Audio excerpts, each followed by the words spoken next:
Star Wars Young Jedi Knights, Jedi Under Siege, Chapter 26. The morning after the great battle in Yavin 4 dawned cool and clear. Within hours, the bright sunlight dispensed with lingering tatters of lacy mist that clung to the rubble-strewn base of the great temple and to the trees around it. Overhead, the giant orange planet Yavin filled much of the sky. Waiting with Loie and Jason on the landing field, Jaina marveled at the difference that a night's rest and a good meal could make on her perspective.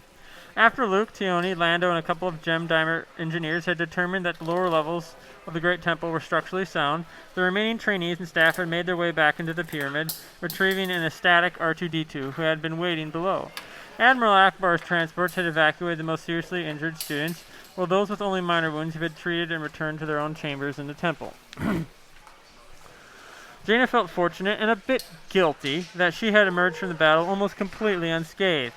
She had a few cuts and bruises where the stones had hit her after the explosion, but that was all. Jaina ran an appraising eye over her friend Lobaka. His shoulder was back in position again, his arm supported by a wide cloth strap, his broken ribs wrapped. The Wookiee normally wore only his webbed belt made of siren plant fibers, so the sling and thick white bandaging around his midriff seemed oddly out of place.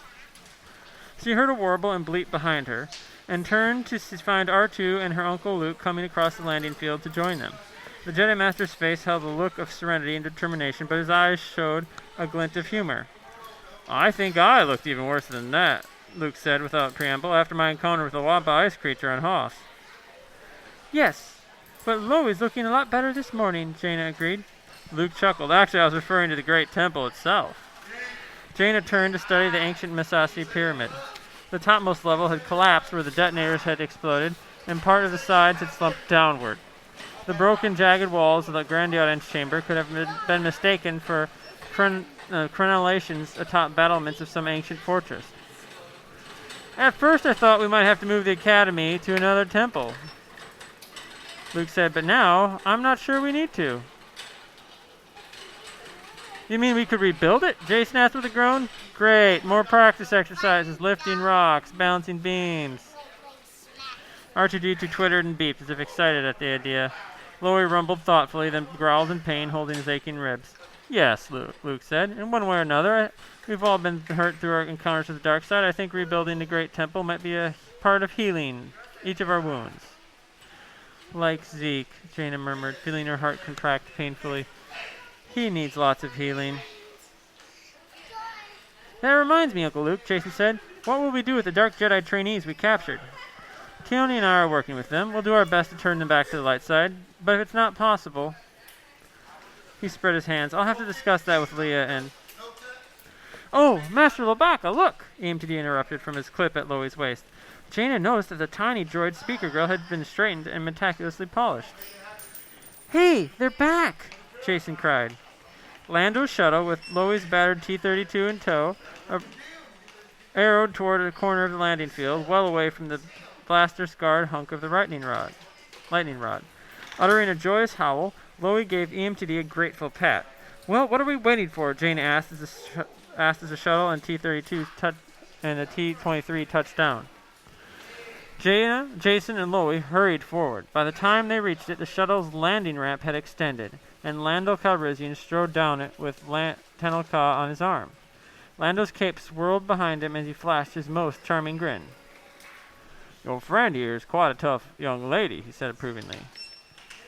"This is a fact," she said without the slightest trace of humor. "I could have told you that," Jason said. "Did you find it?" Tenel Ka nodded, satisfied look on her face. She pulled her arm free, plucked something from her belt, and held out to show Jason.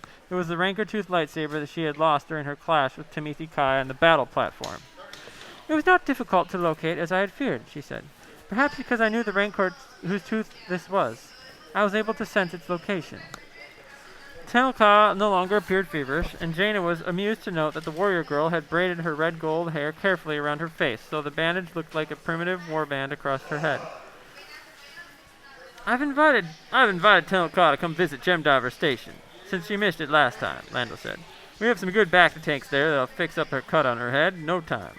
Lobaka, it looks like you could use a few days in one of our tanks, too." Loie barked his acceptance and a thank you. "Oh, that would be exceedingly kind of you, Master Calrissian," AMTD said. Master Labaka is most anxious to complete his healing and begin repairs on his incapacitated vehicle. His little skyhopper ain't the only vehicle that's incapacitated. Jaina's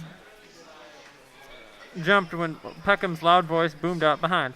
I know it just means the boy. The boy and I can't wait to get started to fix the lightning rod, but I think Zeke's going to be laid up here for a while recuperating. Old Peckham stood by the damaged lightning rod, one hand on Zeke's shoulder, the other arm heavily bandaged.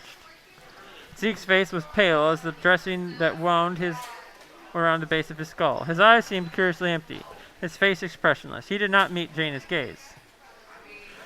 I think you've got 2 more candidates for your back-to-tank, Lando, Jaina said. Can Jason and I go along with them, Uncle Luke? R2-D2 twittered. Oh, indeed, that's a marvelous idea, AMTD said. We promise not to get kidnapped this time, Jason added with a lopsided Solo-style grin. Luke chuckled. All right, I think you'd be good for all of you. When you young Jedi Knights are stronger together. If you have some time away to heal, then you'll come back ready to help us rebuild, ready for a new beginning. Thanks, Uncle Luke, Jaina said. Jason, my friend, Tenel said, perhaps we'd better leave soon. We do not want all the injured students to come away with us and leave Master Skywalker here alone.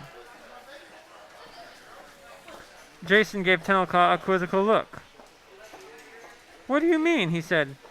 Why would you worry about that?